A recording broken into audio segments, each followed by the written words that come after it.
Assalamualaikum warahmatullahi wabarakatuh. Waalaikumsalam. Pemirsa FNN TV, saya sekarang berada di daerah Cikadut, Cimenyan, Kabupaten Bandung, Jawa Barat. Ini saya berada dengan pemandangan alam terbuka dengan udara yang sejuk di sore hari. Saya barusan mencicipi teh yang terbuat dari daun kelor, namanya teh taoci. Nah, ternyata produk ini adalah hasil karya dari sebuah komunitas yang ada di daerah Cikadut ini. Komunitas ini berada di bawah pembinaan Yayasan Odesa. Nah, saya belum tahu nih Yayasan Odesa ini apa. Lalu aktivitasnya apa? Tiba-tiba dia punya hasil karya dalam bentuk teh taoci yang terbuat dari daun kelor. Nah, untuk mengetahui lebih lanjut tentang Yayasan Odesa dan aktivitasnya masyarakat di sini, saya menemui dua narasumber, yaitu Mas Faiz dan Mas Hamid. Selamat sore, Mas. Selamat sore. Selamat sore. Kenapa sih namanya ini Odesa? Kenapa enggak O kota atau O kampung atau O Cikadut? O Cikadut. Mungkin coba bisa Ini dijelaskan. kita bentuk yayasan tadinya. Sebentar Pak, Bapak ini selaku apa di yayasan? Oh, ini? iya. Oke, selamat siang. Saya Faiz Mansur, Ketua Yayasan Odesa Indonesia. Nah, kalau terkait tadi dengan pertanyaan apa itu Yayasan Odesa itu, kita dulu tahun 2016 membentuk sebuah organisasi ini untuk formalisme kegiatan. Kegiatannya sudah ada, tapi karena ada teman-teman yang harus dikoordinasi, jadi kita bentuk yayasan. Nah, namanya Odesa. Kenapa itu? Karena kita ingin konsentrasi pada desa. Tapi di desa itu kan ada dua dikotomi. Yang satu desa fisik dalam artian alam, ada desa namanya manusia. Pembangunan kita selama ini konsentrasinya ke fisik atau pembangunan. Kalau bicara desa itu kan nggak jelas sebenarnya. Apakah kita mau membangun desa itu apa betonnya, jembatannya, atau manusianya. Nah, kita mengambil orang manusianya. Makanya disebut desa itu orang desa, benar. Oh iya. Sesederhana itu ya Pak ya? Ya, tapi dalam artian subjek masyarakat desa ini harus berproses untuk menemukan jalan keluar karena ada yang namanya masalah yang tidak pernah diseriusi untuk dibahas oleh pemerintah maupun banyak teman-teman juga.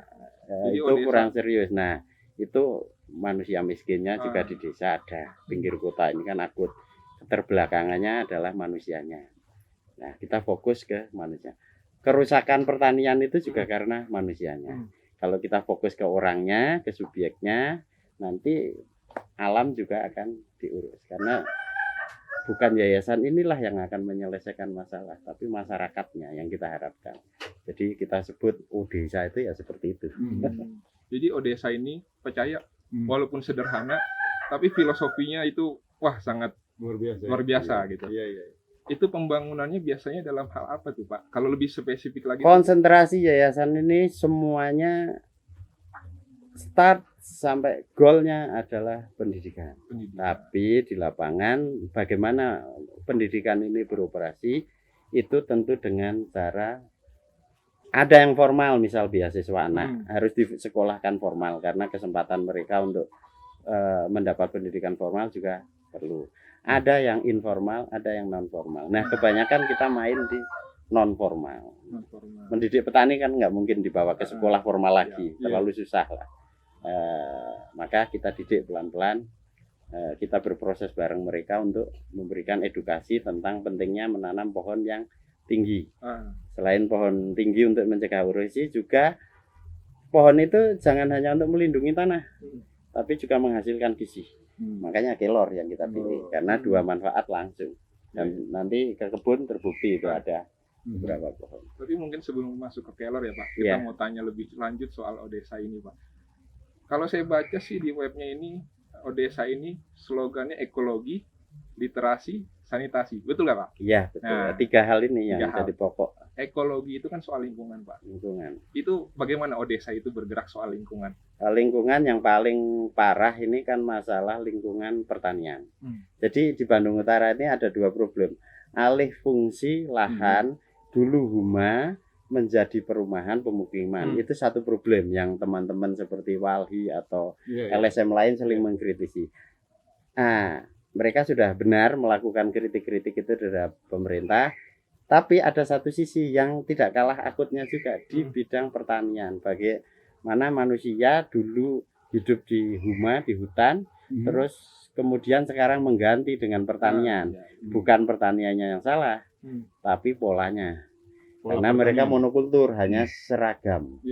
Harus beragam kan, tanaman itu pendek, menengah, dan tinggi. Nah, ini kita mencoba untuk masuk ke situ dengan membawa pohon-pohon yang menengah dan tinggi.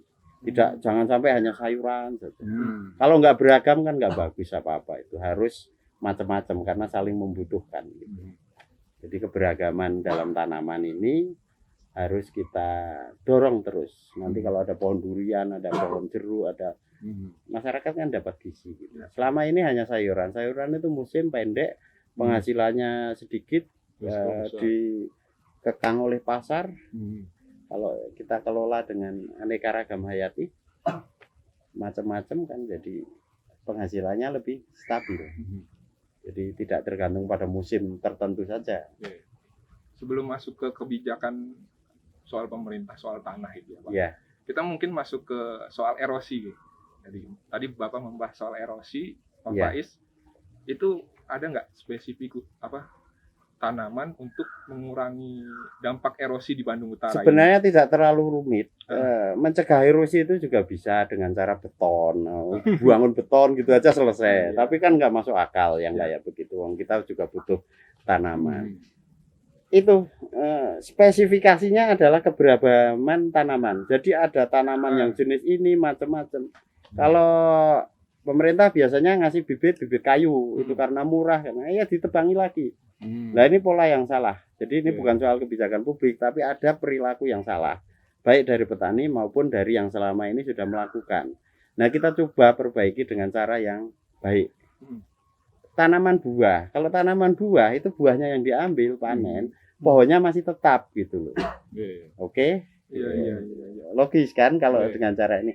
Kelor ditebang, tidak masalah, sisanya masih lebih kuat akarnya kalau pohonnya ditebang. Panennya diambil, ditancepin lagi, terus seperti itu.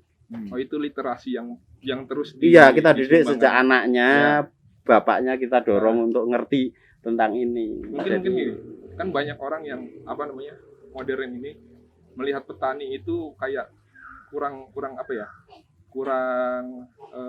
secara perekonomian kurang, itu pertama. Terus secara prestisius itu kurang. Bagaimana pihak Odesa itu ekonominya rendah, martabatnya direndahkan, kan begitu. Tidak rendah tapi direndahkan. Tentu saja kalau produksi itu semua kan mulia. Anda bekerja seperti ini juga mulia, tergantung. Nah itu memang di situ, tapi ini petani yang tidak benar dalam artian karena pendidikan kewirausahaannya tidak selaras dengan modernisasi. Kalau zaman-zaman dulu kan dengan apa adanya cukup gitu ya. Sekarang kan tanah diwariskan. Habis diwariskan dijual buat bangun rumah. Dia jadi kuli di kampung halamannya sendiri. Dia jadi yang dulu punya tanah luas dipecah-pecah, berkurang. Modernisasi mendorong orang untuk yang konsumsi untuk jadi. Nah ini menjadi orang modern itu juga berat.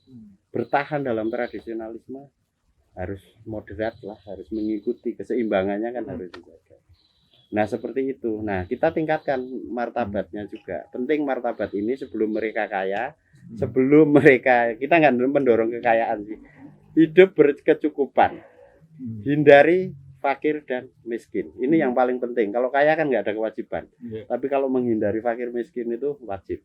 Karena itu dampaknya berbahaya kan kalau sudah fakir miskin tidak tertolong. Nah, kita tingkatkan ekonominya sekaligus kita berikan mereka apresiasi penghargaan. Kamu itu kalau nanam itu mbok niatnya jangan hanya demi uang loh. Sekali tindakan bisa loh maknanya itu 7 makna, minimal 2 makna aja. Dapat duit, juga menyelamatkan tanah dari erosi, juga ikut anak-anak kita sehat dengan tanaman bergizi. Nah kalau asal tanam nggak ada literasi kan satu pohon manfaatnya hanya satu. Kalau dengan memilih tanaman yang bagus, yang kita ketahui itu gizinya, orang jadi mengonsumsi. Selain gizi dapat, keluarganya sejahtera meningkat dari gizi tanpa harus membeli vitamin ke kota, ya, tanpa harus menjadi konsumen perusahaan-perusahaan besar, dia sudah bergizi. Nah itu sampai begitu yang kita tekankan. Ini Mas Faiz, berapa kepala keluarga atau jiwa yang masyarakat di sekitar Cikadut ini yang di bawah pembinaan Yayasan Odesa? Macam-macam ya, karena kegiatan kita kan 3, sanitasi termasuk yang tadi itu menyediakan air bersih supaya ya perekonomian rumahnya juga lebih sejahtera, ibadahnya juga terjaga itu kan dengan sanitasi itu, terus literasi anak-anaknya, terus pertaniannya. Nah ini terlalu macam-macam, banyak sekali. Tapi kalau dihitung mungkin ada 1.800 kakak, tapi itu tidak semua ke pertanian, ada yang dapat bimbingan. Nah 1.800 itu belum banyak sih menurut saya, karena masih lebih banyak problemnya. Kita masih mengejar kuantitas banyak. Jadi saya jadi penasaran gini Pak, sebelum Odesa datang ke sini itu sebenarnya di sini itu tempat apa ini? Sampai Odesa itu memilih tempat di sini atau ada? Enggak, gimana? Dulu kita itu sudah kegiatan sama teman-teman di sana, ada saya Pak Budiana. Kegiatan sosial tapi kan di perkotaan terbatas. Begitu saya pindah ke sini ada kegiatan pertanian, ya nggak ada diniatin Bang. Tapi melihat ada masalah-masalah orang harus ditolong, ada teman-teman juga sering kegiatan di sini menemukan ini ya kita sering diskusi. Jadi dasarnya itu karena sudah sering berkumpul dulu waktu saya masih di kota. Jadi tidak ada setting khusus. Ada cerita menarik dari salah satu warga atau petani yang di ini dari Yayasan Odesa, ada? Bisa diceritakan beberapa kisah gitu? Lah kalau kisahnya banyak. Wah, satu aja yang paling yang menarik, apa? yang seru, yang menarik, yang paling diingat Pak Faiz. Berkesan dengan Yayasan Odesa dari ya kalau mereka sih ada ekonominya yang meningkat, tertolong. Terus anaknya dia kepengen sekolah, terus kita bawa dapat beasiswa. Itu terus juga masalah air, 30 tahun tidak dapat air bersih. Dia mau sholat subuh aja nggak pernah bisa karena Pak, saya potong.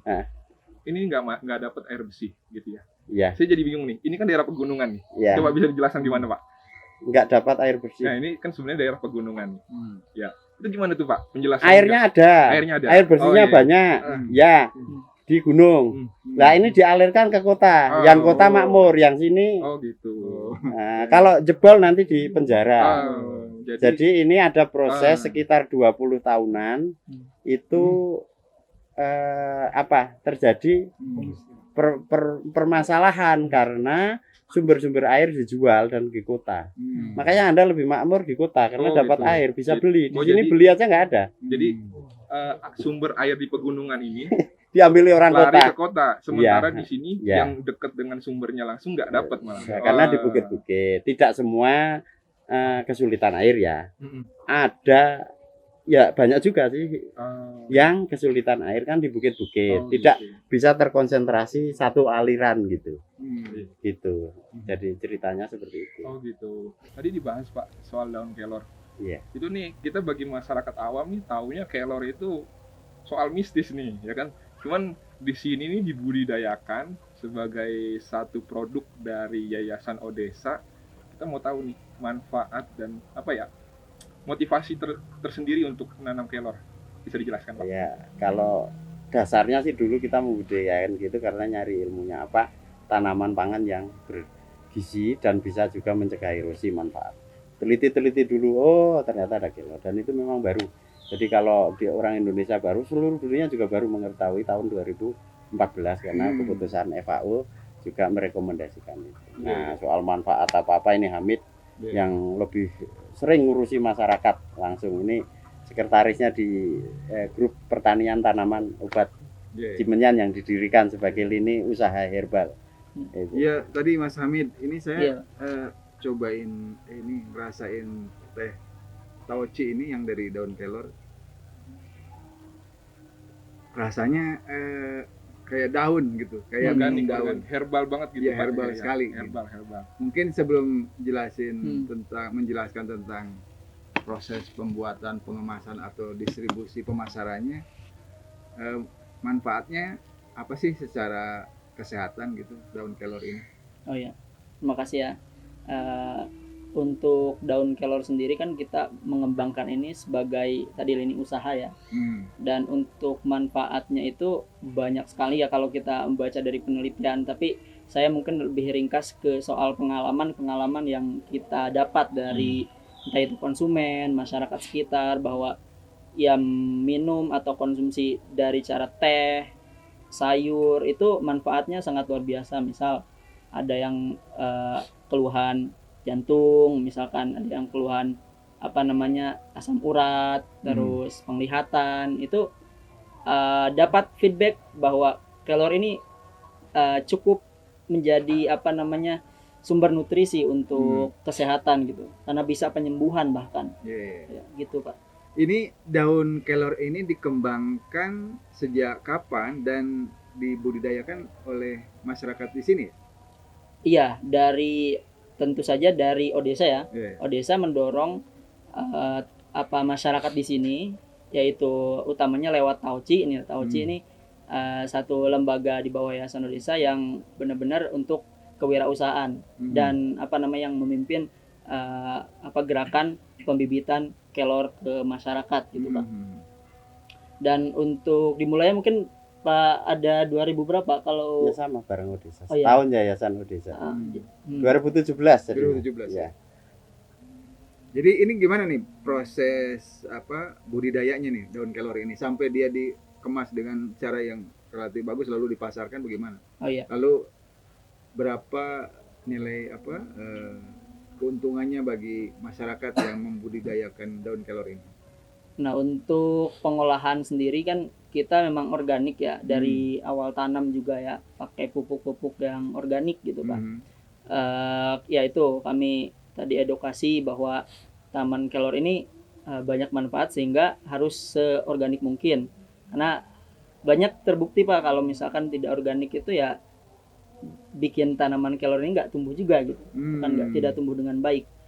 Kemudian kita ada edukasi soal itu, terus dipetik ya sama tim Taoci gitu ya. Memetikannya itu, kemudian setelah itu kita dicuci gitu. Habis itu ya tidak ada campuran lagi. Kemudian langsung dijemur tanpa panas matahari langsung ya. Nah, ini yang membuat daunnya itu tidak gosong katakanlah ya, tetap hijau gitu. Dan rasanya mungkin tidak kelihatan, terasa sedikit sendiri gitu, jadi hijaunya segar. terasa. Hijaunya terasa. Begitu Pak. Dan untuk pemasarannya sendiri kita menggunakan fasilitas ya online yang sudah ada gitu, marketplace ya yang udah ada di sekitar kita ya, kita menggunakan fasilitas itu Pak. Berapa tuh keuntungan secara ekonomi bagi masyarakat yang membudidayakan? Ada perhitungannya, kalkulasi itu mungkin ada ini ya Pak, kita kan membeli dari masyarakat gitu ya. Jadi masyarakat juga tidak usah membeli bibitnya gitu kan. Kita yang menyediakan, kita yang menyediakan, hasilnya ya silahkan kami beli gitu ya.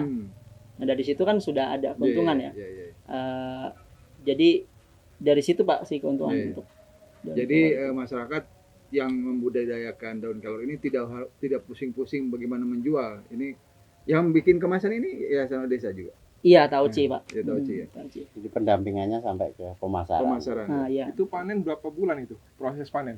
Kalau panen sih ya dari tanam sendiri itu ya 9 bulan ada yang sudah bisa dipanen dan itu berkelanjutan, khususnya untuk musim hujan ya. Kita itu seminggu bisa 2 kali. seminggu 2 kali terus sampai Jadi dalam panennya itu 9 bulan atau panennya itu 2 minggu?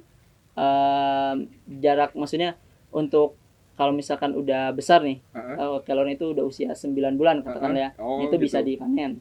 Nah habis itu panennya bisa seminggu 2 kali gitu, rutin gitu. Setelah 9 bulan bisa panen 2 kali. Tunggu dewasa dulu Iya. di saat 9 bulan. Iya, sudah dewasa baru bisa dipanen seminggu 2 kali, rutin. Kalau lagi musim panas gini suka kurang.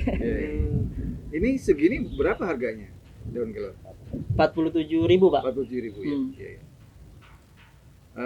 Ini kan tadi kalau dijelaskan sepertinya menanam daun kelor itu harus ada perlakuan khusus ya. Iya. Pakai pupuk organik. Itu rumit nggak bagi masyarakat? Karena memang sebagian besar masyarakatnya ini petani ya, itu tidak begitu rumit Pak. Iya. Karena ya sudah paham lah ya. Bahkan saya pribadi ya di Tauci ini apalagi sebagai sekretaris tidak bisa merasa lebih pintar dari petani ya. Petani juga punya pengalaman sendiri bertahun-tahun. Ya kita serahkan tinggal mengarahkan bahwa ini ada bukti kalau misalkan dengan pakai pupuk ini nggak jadi gitu ya. Nah itu dari situ ya paham terusnya. Iya. Baik Mas Hamid, Mas Faiz, terima kasih atas waktunya. Sama-sama. Semoga perbincangan kali ini bisa memberikan manfaat bagi masyarakat. Ini adalah salah satu contoh bagaimana memberdayakan masyarakat, ya terutama di Desa Cikadut di Kabupaten Bandung ini, yang mungkin dalam bahasa yang lebih ilmiah disebutnya community development gitu ya Mas Faiz ya. Mengembangkan masyarakat sesuai dengan sumber daya yang ada. Sekali lagi mudah-mudahan perbincangan ini bisa menginspirasi dan memberikan manfaat untuk kita semua. Wassalamualaikum warahmatullahi wabarakatuh.